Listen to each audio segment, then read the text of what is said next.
Hey, it's Stephen Keeler from Rock Fantasy Record Shop and host of the Rock Fantasy Files YouTube channel.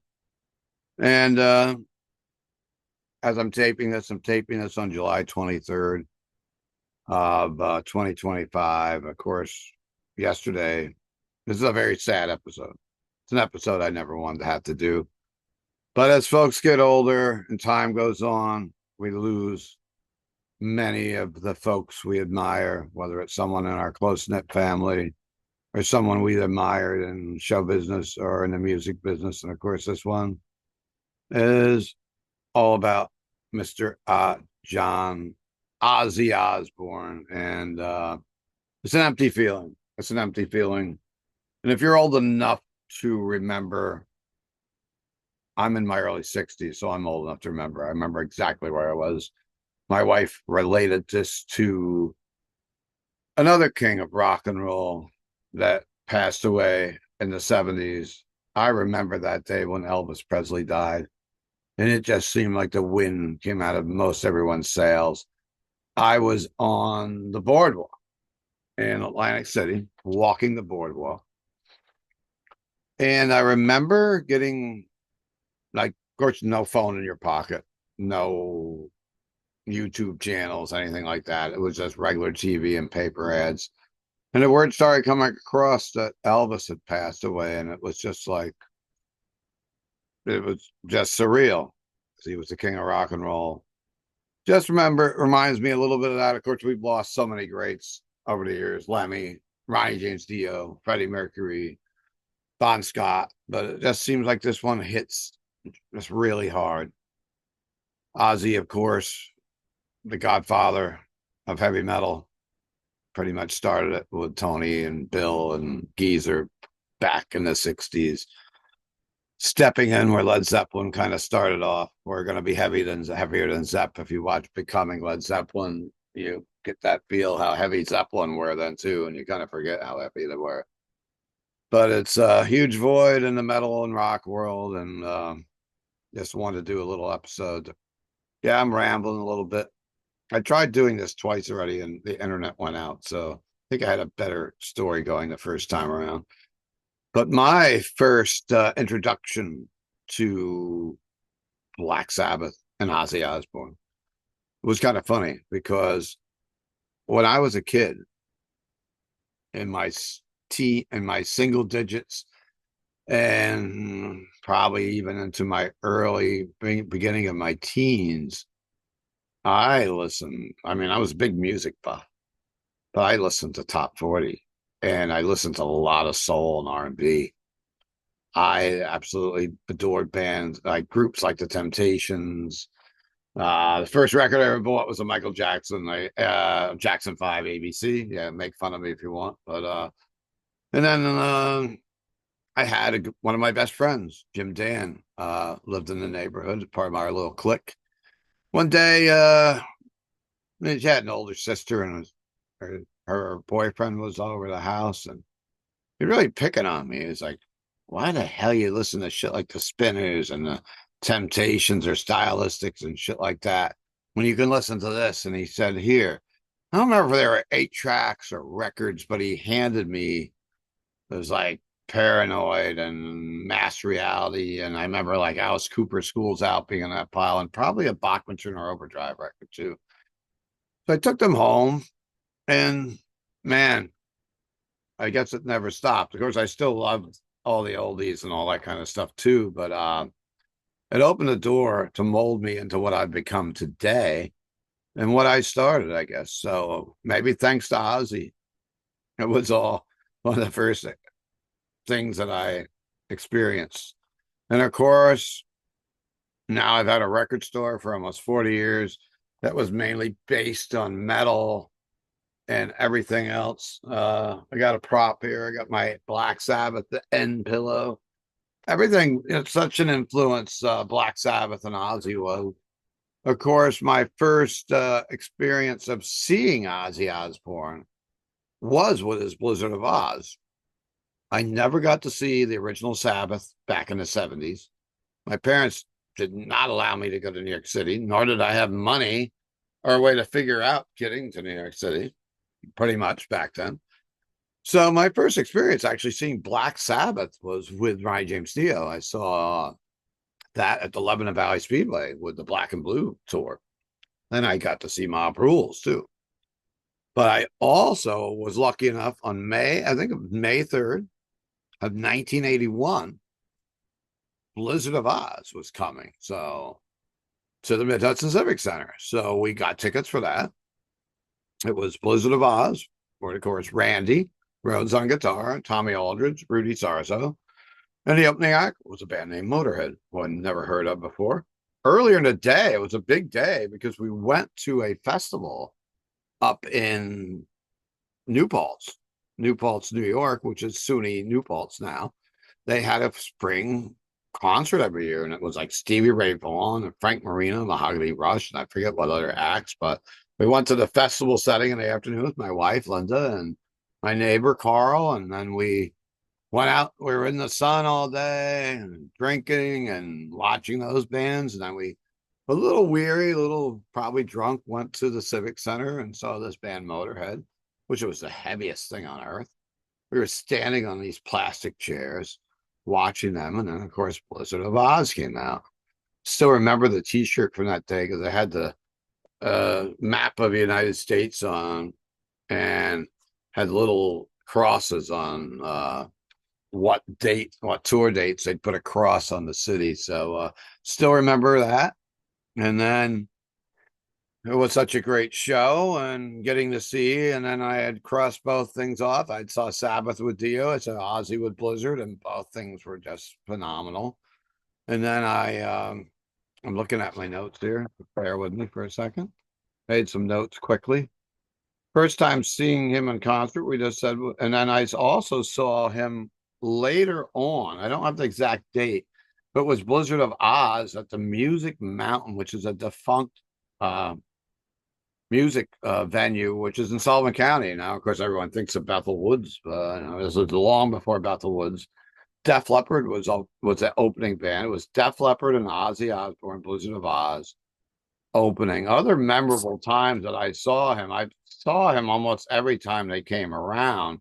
One of the memorable times I saw Ozzy was on the Ultimate Sin tour, which at the Glens Falls Civic Center. Like I mentioned, I didn't go to the city much back then. I would travel to other areas because my family never went down there, and I was just not more comfortable driving to other places. So up in Glens Falls in the tip of the Adirondacks, and Ozzy Osbourne and James Hetfield just talked about this recently, had the guts to bring Metallica out on the Master of Puppets tour.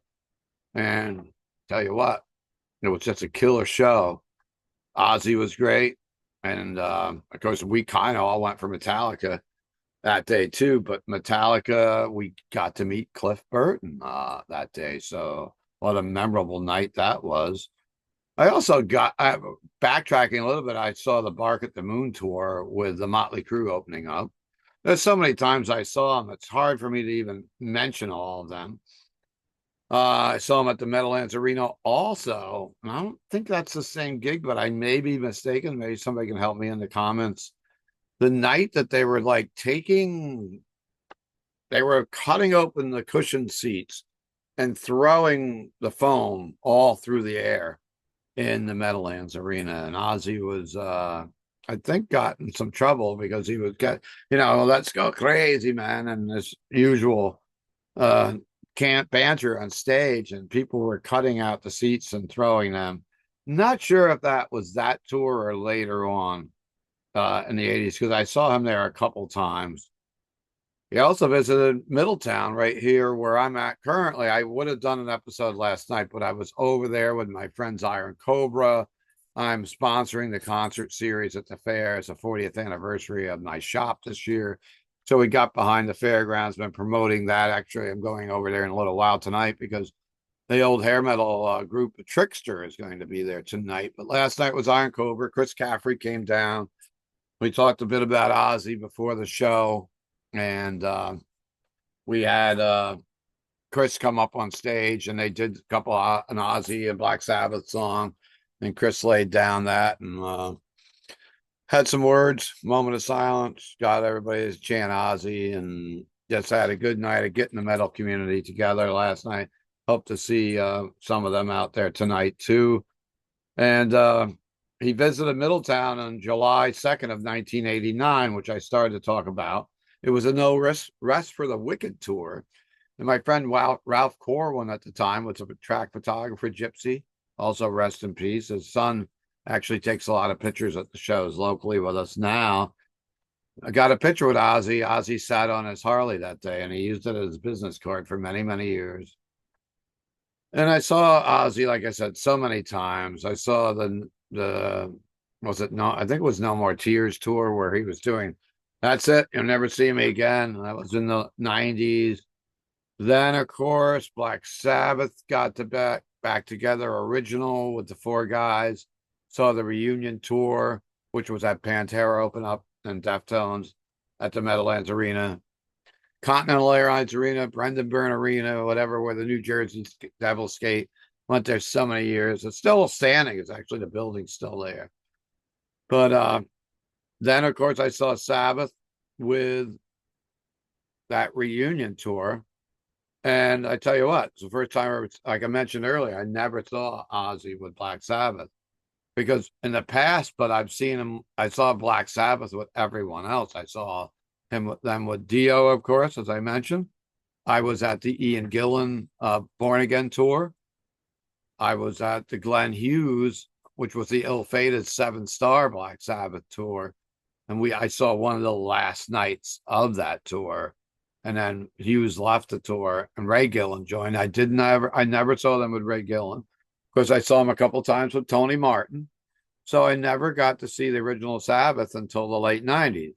And then, of course, they came back and did the Ozfest.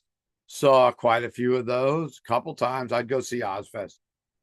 And we're living in the Northeast. I could go see it like at Jones Beach. I could see it at PNC. I could see it in Camden at the amphitheater there. I even got to see it up in Wilkes-Barre a couple times, which is about an hour from here. So living in this area, if you wanted to catch a tour, you could go. And sometimes you'd say, well, it was such a good time. Let's go do it again. So got to see a ton of Ozfests in the early 2000s, which had Ozzy solo and original Black Sabbath performances. And of course, I can remember being at Ozfest. Of course, you were there. You'd leave at 7 in the morning from here, get to the venue, and the first bands were going on like 10 o'clock, hot summer day. And I remember sometimes, and I hate to say it now, we actually would start walking out towards the end of the Ozzy set. Never usually the Sabbath set, but I know we were just spent partying, drinking all day, and tried to beat traffic. But we'd hear, Mom, I'm coming home, and whatever else as we were walking out. So I got fond memories of all those Ozfests. And my final time seeing Ozzy Osbourne was at the Garden State Art Center in PNC, where I saw so many great shows over the years. One of my favorite venues, and other people don't like it that much, but I always enjoyed going to PNC and hanging out there in the summer and all those good amphitheater tours. So Ozzy was there September 10th of 2018.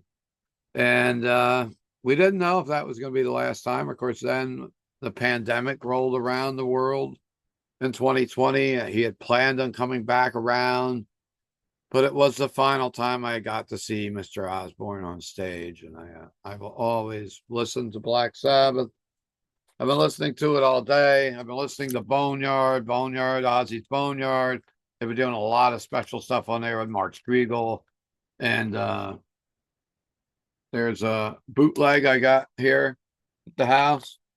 Here's a copy of Sabotage. I didn't get any of my Ozzy solo. Got volume 4.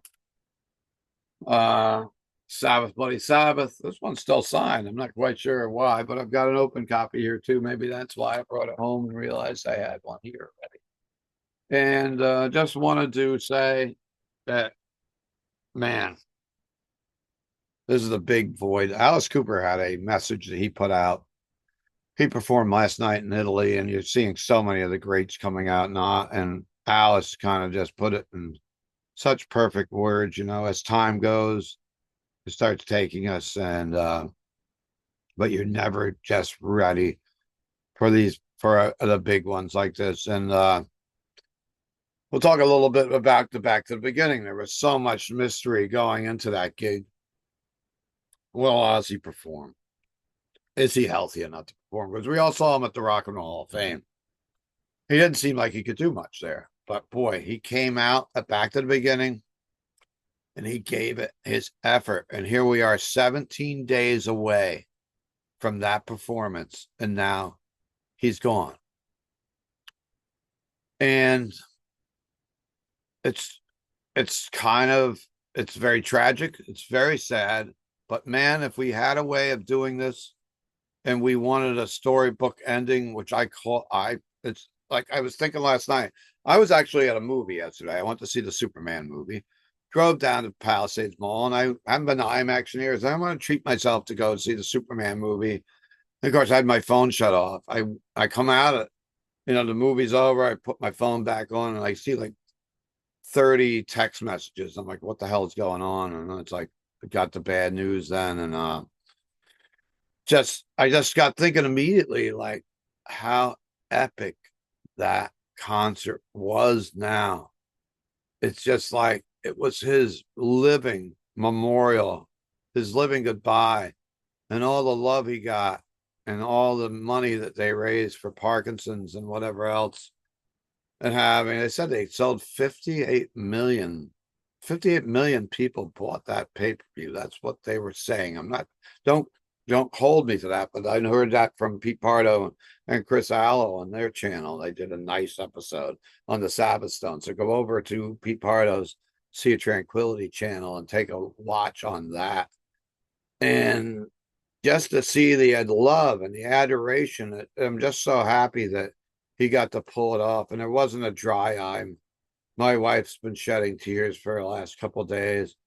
I mean, I was broke up too. It's just like now when you hear, he's with the greats, so he's with Morrison, he's with all these other Jim Morrison, and I think it's going to be so weird to listen to Sabbath and Ozzy and know he's not here anymore. But yet we've listened to all the other greats, and he's just going to be admired and adored up there.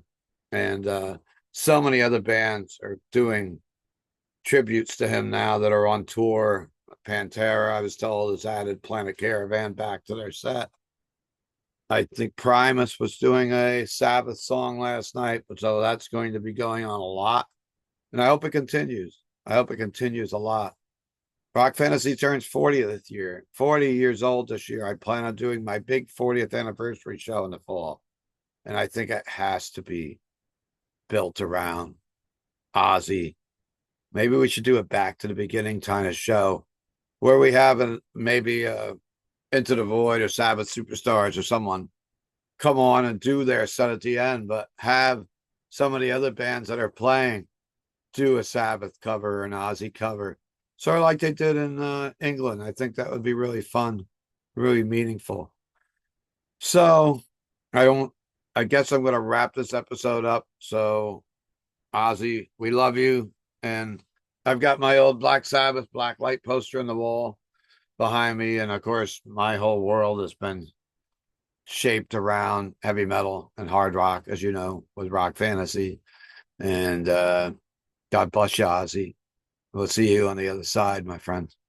Thanks for watching, guys.